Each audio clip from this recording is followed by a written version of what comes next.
Pwede rin yung something na cheesy. Something na masarap. Ah, yung carbonara. Carbonara? Di kasi kayo nakikinig. So, ano yung maganda yung partner sa carbonara? Garlic bread? Oo, garlic bread. Uy guys, sorry. Hindi pala ako makakapunta. Ma, pa, gawa naman na kayo ng special recipe sa atin na carbonara. Sakto na, bumili kami ni mama mo. Sakto ng grocery kami kanina.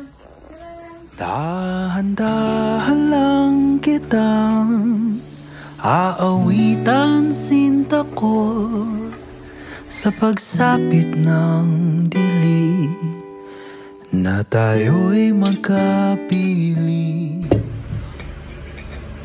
Sa himig na ito, Okay ba? ako'y matututo ipagkatiwala sa iyong